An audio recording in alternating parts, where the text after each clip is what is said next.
Welcome to another session of LinkedIn Change Leadership Conversations. Great to have everybody on board. This is something that we've been doing frequently for the last couple months, and something that I really love to do, to come in, have conversations with you and engage with you all around change. And this week, I have quite a few awesome people with me, folks that are going to be part of the Change Leadership Conference, which is coming up on May 31st. So great to have them on. If you're joining us live, please drop an emoji, drop a message, drop a comment. We want to see your comments come through. Tell us where you're joining us from. We've had people from across the world, globally, join us for this session. So we want to know where you're joining us from, whether locally here in Canada, Toronto, or whether you're joining us from outside of Canada. So to really get started, I am going to get my guests to first introduce themselves to you. I know them a little bit, but I'm going to learn a little bit more about them in our Fast Five conversation today. So I have 5 questions for them that we're going to zip through those 5 questions and just really getting behind the curtains to know a little bit about them. Because most times when we meet folks and we see them in this great positions or doing what it is they love, we often or easily think, oh my gosh, it must have been overnight. But you know how they say there's nothing like an overnight success. So we're going behind the curtains to learn more about them. So I'm going to get started with Andrew. Andrew, tell us a little bit about you. What do you do now? Thank you very much. Very excited to be here. I lead the national sales team for Inkblot Therapy, which is an employee and family assistance program supporting people in Canada. Awesome. Thank you. Great to have you join us. We do have Inkblot as a partner for this year's Change Leadership Conference, and we're really going to be talking mental health. So excited to have Inkblot Therapy on board and have you on board, Andrew.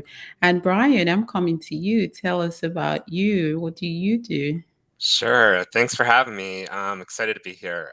So my current position, I'm working as the executive in residence for University of Toronto, Scarborough. And that role includes working with faculty, working with the research, working with the career services office, and most importantly, working with the students. So helping them to think about their careers and thinking about networking and trying to find that first job and all of the above. So it's the mashup of everything I love, and it's really exciting to be here. Awesome. Thank you for joining. And you, Amanda? Hi, I am Amanda Capito, the program director for AM 640 Toronto. So that means I oversee everything that goes out on the air and leading a team of hosts and producers at the station. And I'm also the founder of Lead Podcasting, which is a podcast production company based in Toronto, making branded podcasts for thought leaders and organizations. Thank you. So one interesting thing is Brian and Amanda, you both have something in common around podcasts. But this time around, you're on the other side. Yeah, it's nice to be on the other side of the mic sometimes. You are on the other side. So thank you for joining. So my name is Yvonne Rukia-Kovette. I'm a change management strategist and the founder of the Change Leadership, a community of change leaders. So excited to have this conversation. I'm going to kick it off, with us just going right in. It's all about first jobs today, career epiphanies, and the AI workplace revolution. And would love to get your perspective on some of these things. So starting with, what was your first ever job? Because most times we see where you are right now, even Amanda, you're program director for AM 640 Toronto, but what was that first job you had ever? My first ever job was as a swimming instructor at the age of 16. And so I kind of fell into the job because I was just moving through the ranks of swimming, but I really loved working with people. I'm an extrovert through and through. I enjoy being with kids. And so I do feel that I was in a leadership role from a very young age, because managing a class, especially of kids that are 10 and 8 to 10 years old, it really puts your skills to the test. So that was my first ever job. So in that job, did you ever think one day you were going to be program director or doing anything with podcast, or was At there that time, No, I always loved broadcast, but when I was younger, and I think around that age, I saw myself going into TV and lifestyle TV, and now I'm in radio and in news talk radio, so quite a far departure. But I still always knew that I loved broadcasting, and Okay. so yeah, maybe I think my 16-year-old self would be pretty happy with where I landed. Okay. Awesome. And Brian, what about you?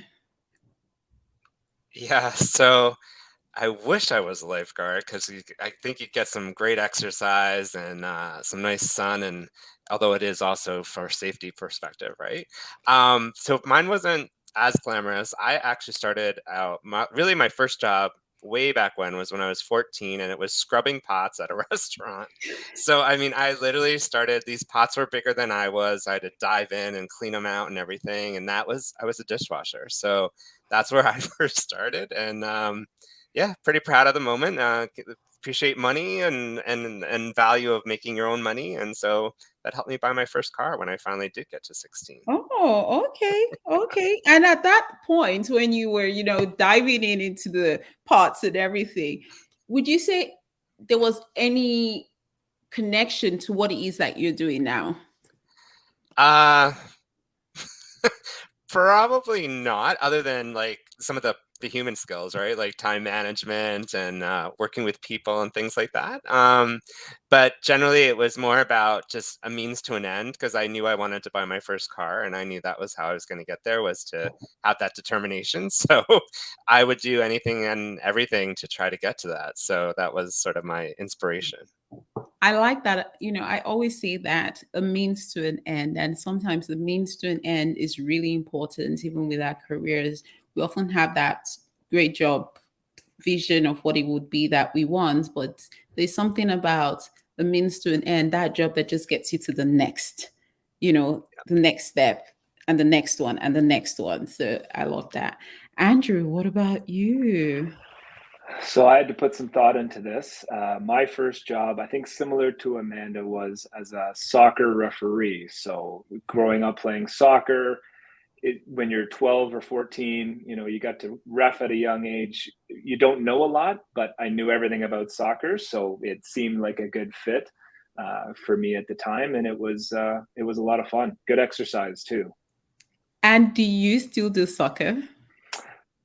Funny story. I offered to support my son's team. He's in the U8 team as a volunteer, but I was the only one to volunteer. So I became the coach and the manager of the team on Mother's Day, spent most of the afternoon figuring out how to use the app to contact the parents, pick up all the equipment, get the balls ready to go. And tonight, I'm happy to report, is our first practice. And so far, I think we're doing okay. Talk about responding to change and being agile, eh? Yeah, absolutely. It's all about responding to change and being agile. I'm more into I call it football just because of my background, and I've just started to get more into it. And I actually do have a team that I support in the Premier League. I don't know if I should say that out loud, because the minute I say it, everybody asked, why? Why that team? So it's not the popular team, So let's go to career trajectories, to what has brought you here. And that's where we're talking career epiphanies. What was that moment? What was that thing that changed everything for you? What was the single most profound turning point in your career trajectory? I'll start with you, Amanda. This is such a tough question. It's hard to pick one, and especially because I feel my career has taken me on a bit of a winding path. I have not stayed in radio throughout my entire career. So I'm going to pick two. I'm going to cheat a bit. But one was my first time getting into a radio station, a talk radio station, which was while I was still a student and I was just shadowing. And at this time, I still thought I was going into TV. But I absolutely fell in love with radio, and I fell in love with talk radio very specifically. And I had an opportunity to shadow a talk radio host with Bell Media, and I ended up never leaving. They brought me back for another shadow day, and then they brought me into work. So I actually started working full time in talk radio before I even graduated from journalism school. So that was big, and it was in Toronto, and it really started my career in radio and audio formally. But then I would say a second secondary pivot point was when I left radio and I started working in communications and branded content. And I worked at a branded content agency called MediaFace. And that's where I started doing video production, and was able to launch a branded podcast vertical, one of the first in Toronto at the time. And so that was a big turning point for me too, to really wrap my head around some of those larger marketing and communications pieces from a business perspective. And now I think all of that cumulatively has brought me to this intersection of where I'm able to work in radio and podcasting, but have that business lens, communication and marketing lens, where we can try to really, push the needle and get some wins beyond just great content, but also some, making sure we're meeting those business objectives. Yeah, and content is really big these days, even when it comes to, leading change and, connecting with people and engaging with people. And I'm going to change direction a bit. And Andrew, what about you? What would you say was that single most profound? So I had started in finance and banking and didn't like the commute. Ottawa's not as big as Toronto, but I needed to not do the commute anymore. And a friend worked in a placement agency, and she said, I have this 2-week option. I'm sure we'll be able to find you something else. You're just out of school. We'll find something else. Just take this 2-week to kind of, bridge that gap. And that 2 weeks is now 16 years in the same industry. So just kind of taking a chance. I had no idea about the mental health world whatsoever, but took a chance, took the 2-week position, and just kind of never left, and really looked back. So I fell into this completely, to avoid a commute, and now I commute all across the country instead. So I don't know if it worked out as I intended initially, but yeah, it's really worked out. I love what we do, and kind of found it by accident. Wow, I love that. It just goes to show sometimes just being open-minded, you never know where that's going to take you. And Brian, what about you? Yeah, I was thinking about this question, and just like Amanda, it's tough to pick one that was a pivotal moment, right? But I would say for me, I started out, I'm originally from New York, so I started out in consumer products, working in New York for two consumer products company earlier in career. And then I had the opportunity to get into consulting. I had learned some tech on the job. I had learned how to train people on the systems we were doing. And I said, you know what, why don't I try this for a year, see what it's like? And that pivotal moment actually projected my entire next, I don't even want to say how many years.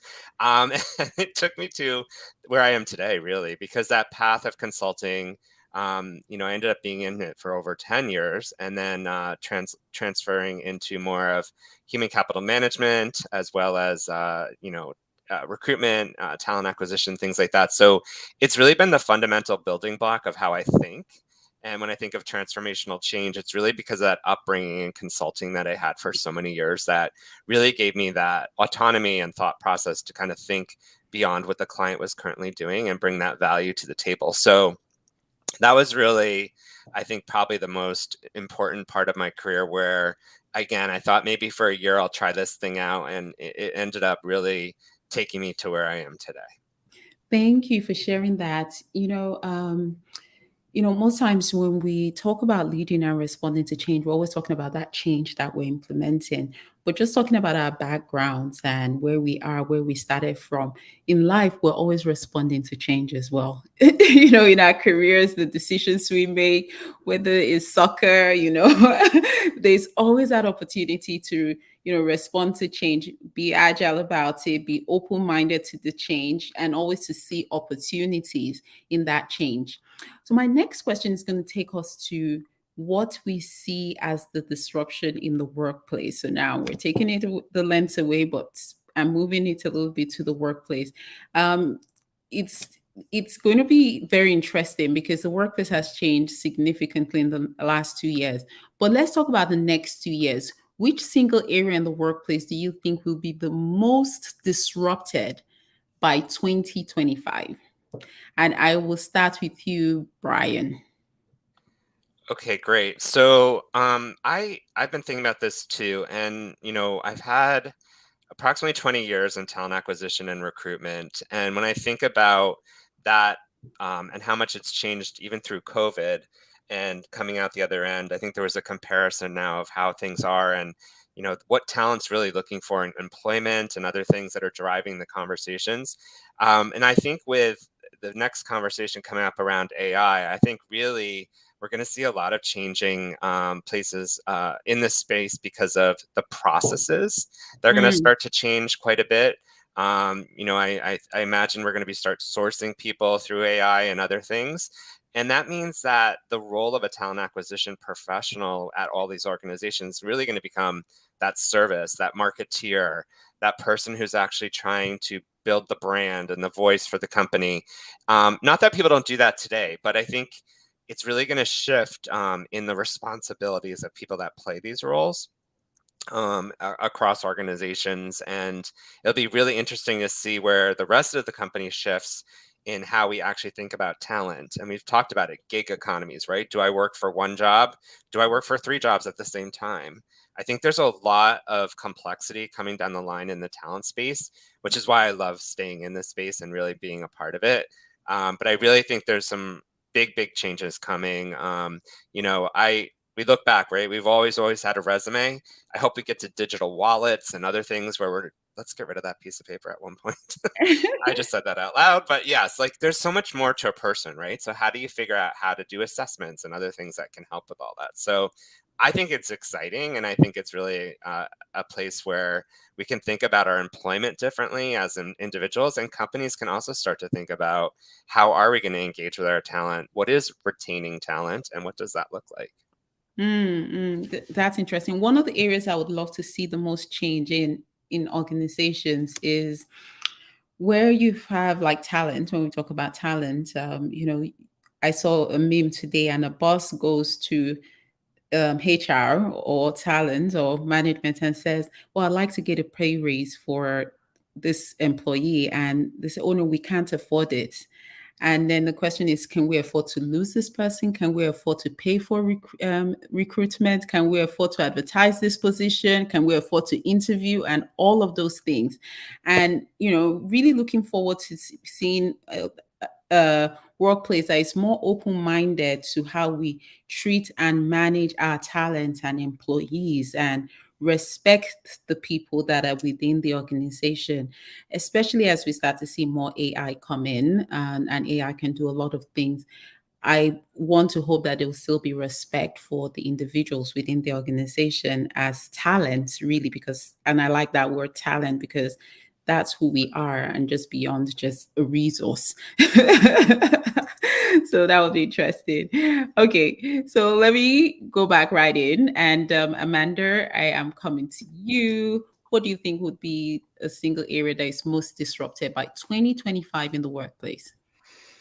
Thanks. I think that the AI conversation to come is really exciting, and it'll definitely take it's going to start having its roots planted by 2025. But we'll save that for the next question. I'm going to go and a little bit on a tangent for what I think that's connected to AI. But I actually think cybersecurity is going to change drastically. 2 years ago, we saw that there was 10,000 jobs open in cybersecurity in Canada on a daily basis. Those jobs could not be filled. There was not enough interest in people coming up, knowing that was even a job they could pursue, not enough programs pumping out graduates to go into this field. And then we saw with the push to online, all of these security breaches and risks popping up. And so there's a lot of patchwork that's been done, Band-Aid solutions. But we've seen so many education institutions rising to that challenge, launching programs, micro-credentials. There's the Rogers Cybersecure Catalyst that launched. And so in 2 years from now, all of those graduates will be coming through from those new programs. And I think that the landscape within cybersecurity is going to change, and it's going to have to because of AI, right? So there's going to be more sophisticated. We're already seeing more sophisticated frauds and hacks. And so we're going to have to step up from a security perspective. And so I think in 2 years now, cybersecurity, which right now can be a bit of an eye roll. Maybe it's not the most sexy topic, and especially within my own staff, right? As we're trying to get people to have multi-factor authenticators, no one wants to do it. But I think it's going to be a no-brainer. And in 2 years from now, the conversation is really going to have evolved. Oh, wow. That's interesting that you mentioned cybersecurity. I did not see that coming There at you go. all. I did not see that coming. Andrew, what about you? What's that single change you think would be most disruptive? It's kind of hard to follow both of those answers because that got me thinking, is mine really relevant to this? But where I was No, thinking, no, no. You have to say what you were going to, what you had. so I had everything Brian and Amanda both said, for starters, that carbon copy. No, what I was thinking is how we actually go to work. So we've already seen a shift in the work from home.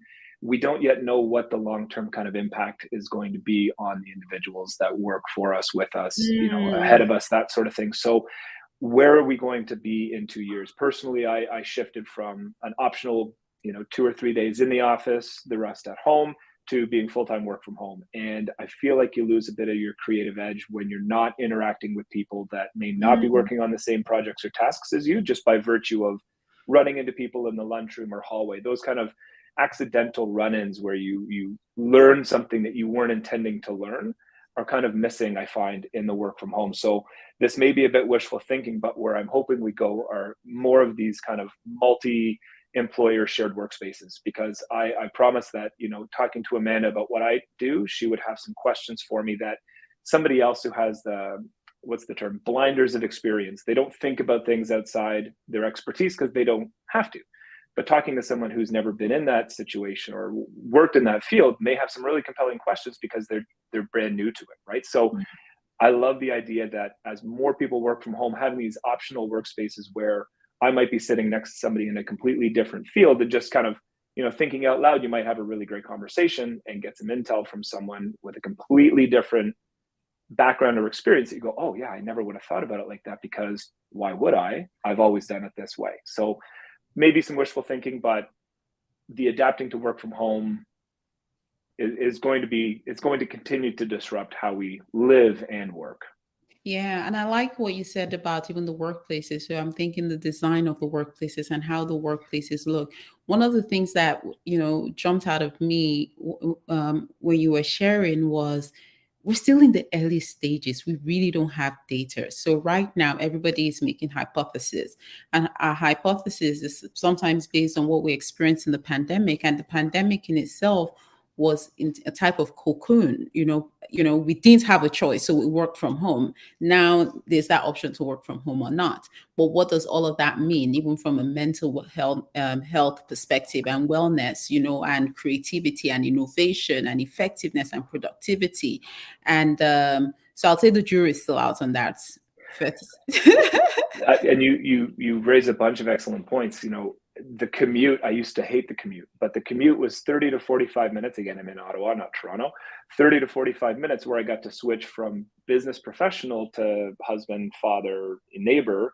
Now I don't have that. So I'm still working. The kids are home. There's stuff going on around the house. They're in and out. Like, you don't have that time to kind of switch gears. Mm. And the two kind of overlap. They have to. You're working from your home. So I think, I never thought I would say this, but I miss the commute, that chance to listen to a podcast or music or nothing at all, kind of decompress from the day and come home a fresh person. Now I know. that's missing. You're doing one of these, keeping your kids out of the office because they want a Rice Krispie square while you're trying to present live. So yeah. Yes. Awesome. So the next question, I want to say the world is a buzz right now with AI and ChatGPT. I want to say that, but sometimes when we're in our cocoon, using that word cocoon again, and because that tech space, that change space, I'm hearing about AI, I'm hearing about ChatGPT. But I was having a conversation with somebody last week and I mentioned ChatGPT and they said, "What's ChatGPT?" I was like, "You don't know what ChatGPT is?" Almost in shock. But it actually made me stop to think that, sometimes when we're leading change or driving change or doing all of these things with our stakeholders, we think it's given. Oh, they should know what it is. They should want to embrace it. They should be on board. And that's where, we have to open ourselves up and really think about our stakeholders, think about other people, that where we are may not be where necessarily everybody is. So I'm not making any assumptions in my next question. And I'm just going to ask, first of all, are you using ChatGPT? And if you're using it, why? And if you're not using it, why not? So starting with you, Amanda. Sure. I am using ChatGPT. And one thing I'll say in response to your anecdote is that, this kind of technology isn't just invented overnight now, right? It's existed for a bit. It's just become more accessible. And I think it just takes time for people. People might have not tried it, but heard of it. Everyone's on a different, part of the spectrum. But I think there's a lot of curiosity around it, no matter what. And so I am personally using it more as experimentation. I am using it for a lot of writing, and even just to if you're coming up against that writer's block. I recently did a TEDx talk and I didn't know how to end it, and so I asked ChatGPT how would they end it, or they. I don't know if you even want to put a pronoun to it. It feels like a person. It feels like a person. But and I was at a bit. I was just having a bit of a writer's block, and although I didn't use what it gave me, it just gave me some words that just kickstarted me again and allowed me to go back to the page and finish up that script for my talk.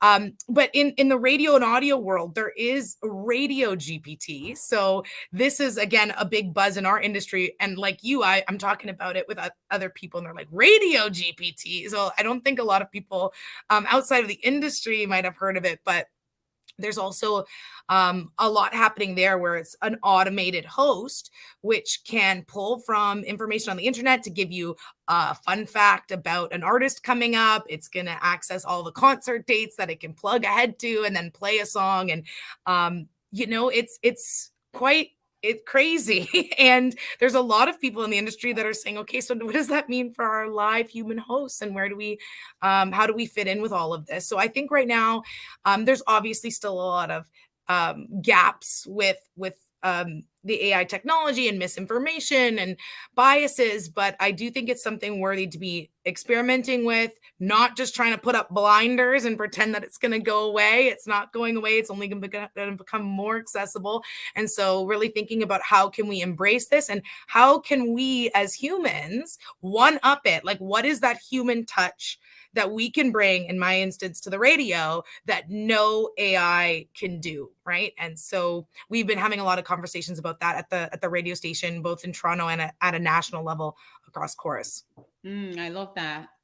It's all about thinking it's here. What can we do, as opposed to just saying, oh, it doesn't really matter, another time. Andrew, what about you? Have you used ChatGPT? Have you heard of ChatGPT? I've heard of it. I've seen it used to create a logo, a combination of 3 animals to create a sports team logo, and that was pretty wild. I've been on the receiving end of an email created by ChatGPT, and I know that because I was speaking to the person live while the email came through, and it was incredibly well done. I know enough to know that I don't know enough yet. So I respect the capabilities of it. On a practical level, as it pertains to mental health, I think there are applications. I don't think you'll ever replace talk therapy. However, I think if there is a service out there or support that can help people direct, at the early stages, just help navigate the system. Because if there's one thing that we've seen time and again, it's people have a hard time finding that first step. So if ChatGPT, if there's an application where someone who doesn't necessarily need to interact in talk therapy yet can get directed to different types of resources, then I think that's an absolute game changer for us, because it allows for the humans to spend more time helping other humans. And, just for people looking for that kind of initial access to care, that would be an excellent application of it, if and when we're able to do that. That's going to be interesting. And I have so many thoughts that I'm trying to hold back, so I'm going to go to you, Brian. Sure, no problem. Some great answers from the fellow panelists. I'm an early adopter guy, so I love diving in and trying new things, even when it's maybe half baked. But this AI train has pulled into the station, right? And it is out there, and it's obviously more than half baked. There's things going on with it. People are using. I didn't even know there was a radio GPT. What an interesting twist. I'm sure we're gonna have a ton of things that say something and GPT after soon. But I think, to me, it reminds me because I'm old enough to remember this, but, when the internet came out and everyone sort of got their, you got mail and in your first email, and I saw a meme on this the other day, and everyone was excited to get that first, you got mail email. That all came through the internet. And now, when you get a lot of emails, maybe don't have that same reaction as you used to. So I think right now it's the new shiny toy, right? So everyone's kind of looking at it and thinking about it. I used it a couple times to play around, like I said. My executive bio, I worked on that. I threw it through there just to see what it said. Some of it was good. I thought some of it trimmed up some of my wordiness and everything. So it really did help me there. But I think, there's other aspects of it that we're not quite sure yet. And like Andrew said, like, I don't know enough to know enough right now. But I did talk to someone recently, and I will share this, someone who had a learning disability, who had a disability that was looking at the tool to help them write their cover letters and other things. And when you think about that, so you use a tool to help you write your resume, your cover letters, things like that. And fair enough, you have a disability and you want to use it. What happens when you show up at the job and you actually have to do some of that writing without a GPT tool? So these are the parts where it gets a little confusing to me. And I know this is all going to come out in the wash, but sometimes the application of it is interesting to watch. But then how do going back to mental health and other things, like how are you going to be able to perform in cases where maybe you've relied on ChatGPT to paint a picture of who you are, whatever the case may be? That's interesting you say, Brian, and not to go into that discussion because we could really go into a discussion. Sure. But one thing I want to leave the audience with as they hear you is, what stops that person from continuing to use ChatGPT as an assistant in their day-to-day job? Just like we had the calculator when it came out, there were people carrying placards and protests to say no to calculators.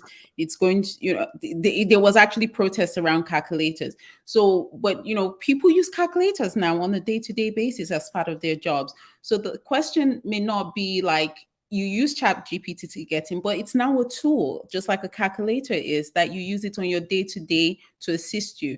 And there was some saying I saw that ChatGPT is not going to replace jobs. It's going to replace perhaps the people who are not leveraging it, So it's the people who are using not just ChatGPT, but AI as a way to say, how can I use this to take my work to the next level? It's not ChatGPT on its own, or AI or any tool on its own cannot do what we humans can do. But when you bring the power of technology and you bring the phenomenal power of the human mind together, that's explosive. And, that's a different way that, we can start to think about it. And, to what Amanda said, AI isn't new. We've been having these conversations. When we think back to the Change Leadership Conference, we're going into our 7th year on the Change Leadership Conference. At the beginning, first one, we're talking about innovation. The second one, we're talking about AI and robotics. Next one, we're talking about the 4th industrial revolution, going into AI, robotics, and all of those things around automation. So AI isn't new. It's just become more widespread spread now. It's being more openly adopted. People are understanding what it is. So, and, that's one of the topics we were talking about at the conference, but not just AI. We're going to be talking about mental health. We're going to be talking about sustainability. We're going to be talking about diversity and inclusion, and, just really all of the drivers of change. So talking about the conference, Amanda, what would you say you're looking forward to most in the conference? Tell us quickly. Well, I already am a self-proclaimed extrovert, so I am so excited to be there in person. And I mean, not to discard the hybrid experience, and I love that we're making it available virtually, but I am very excited to just meet people face to face, be in a room where there's a buzz and there's professionals around. And I find that I always walk away from these kinds of events with inspiration and ideas, and even if it's just an energy boost from feeling just the excitement from people who are sharing their expertise. I'm really looking forward to that. And of course, I'm going to be co-hosting the conference with you. So I'll be getting some stage time, and I'm really looking forward to being able to help facilitate the discussions that are happening and really drive it forward. So I think it's going to be great. Cool. So quick trivia, interrupting with a quick trivia for everybody, because we spoke about hybrid and, in person versus virtual. So we have in person and virtual. So what do you think is the ratio of in person to virtual? How many in person, how many virtual? Like Percentage? tickets that you sold? Just percentages, the amount of people percentage wise. How many people do you think are registered to in person versus virtual? 10% in person, 90% virtual, 90% in person, 10%. What do you think? Because this is a question where we're coming back to work and we're coming back to in-person interaction, like Andrew mentioned, and there's always that hesitation. So percentage wise, just guess. I'll start with you, Andrew. In person to virtual, what do you think it is? I thought this was an Amanda exclusive pop quiz. I was going to message Brian. We really dodged that one. Oh boy, I'd say 60 in person to 40 virtual. Okay, Brian. I'd say 80-20. Okay, Amanda. Wait, 80 in person or 80 virtual? In person, 20 virtual. Yeah. Okay, Amanda. And I'm going to say, wait, Andrew, you said 60% in person? Okay, I'm going to do the reverse, 60-40, but 60% virtual. Okay. Andrew. Nice. Andrew was the closest. And that's interesting. I would have most, aligned a little bit with more Amanda, thinking that would have more virtual. But we actually do have more in person. And it just goes to show that a lot of people are excited to come back in person. And those are one of the things we're always excited about our conference, where we have robots actually. So they're going to be robots interacting with us, and we're going to be doing some really nice and funky things. And we're going to actually even have a relaxation lounge, to exhale and decompress and all of those things, because mental health is important. So I'm going to you, Andrew. What are you looking forward to at the conference?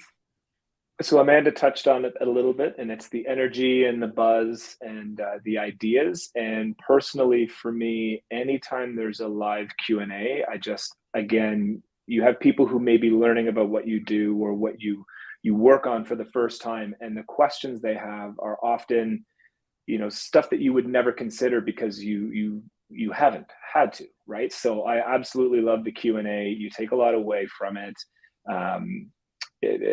Other panelists who are experts, I get to be the Q&A or the question part of that.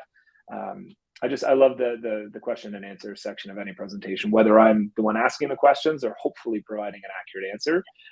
I will be searching to see if there is a soccer coach GPT after this.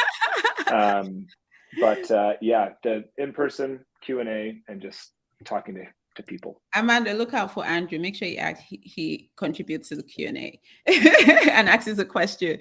And Brian, what are you looking forward to? So I'm excited too. I love being around people. I love being in the environment where people are talking, the energy, the thriving, like everyone said here. I also love the fact that these conferences bring together people from different industry sectors and backgrounds. And there's so much to learn from others who are in a different space or a different ecosystem altogether. And I think that, like to Amanda's point, that's where the energy comes. That's where the ideas come, right? You can really get your teeth into things and think, wow, I wonder if I tried that over here, right?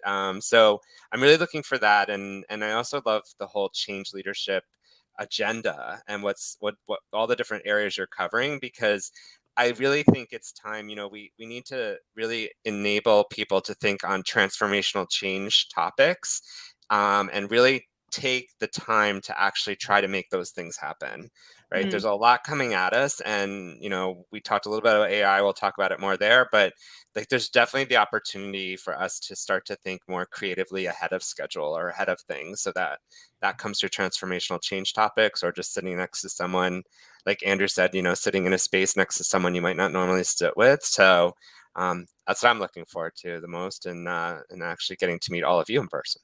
Yeah.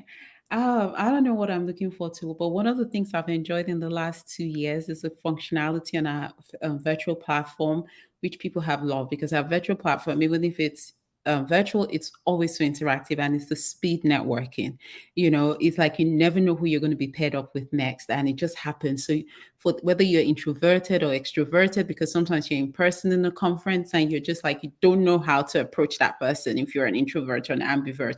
And in the conference, I always get on that, even though I'm so busy. I get on the speed networking, and you just turns around and it's like, oh my gosh, I got matched with you, and you have this awesome conversations. So whether on the virtual or even in person, this is usually great conversations and networking. So looking forward to absolutely everything. But one of the biggest things is just looking forward to the 6 o'clock, 6:30 of the day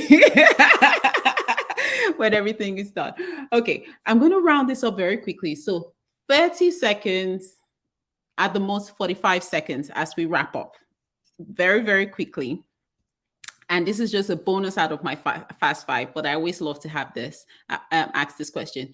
If you could have any type of robot at home, what would it be and why? Brian. Okay, so Rosie from the Jetsons, because I hate cleaning. Rosie from the Jetsons. What about you, Andrew? Some kind of scheduler to give me a poke when I'm late for a meeting. I've got all the calendars in the world and I still get blinders on when I work. Somebody to just poke me when it's time to join a call. I'm either 10 minutes early or 5 minutes late. So that's what I would want. That would be cool. And Amanda, what about you? What would it be? I'm gonna choose a personal chef because I love to eat. I do like cooking, but I like eating more. So that is also cool. It's interesting how we do it. I mean, mine was actually a robot dog. I love the idea of a dog, a fun, playful dog, but I am not so welcome in the idea of taking care of a dog for life, and especially in the winter months, and you have to take them out for a walk, so that would be mine. But thank you so much to our guests for joining us.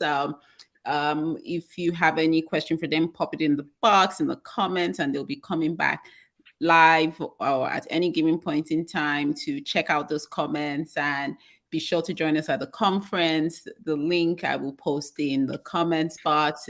You can check it out at thechangeleadership.com. And on that note, I will say thank you to our guests, and thank you for joining us live, and thank you for watching the replay, anybody who is watching. Bye for now, everybody. Thank you. Bye. Bye-bye. Bye.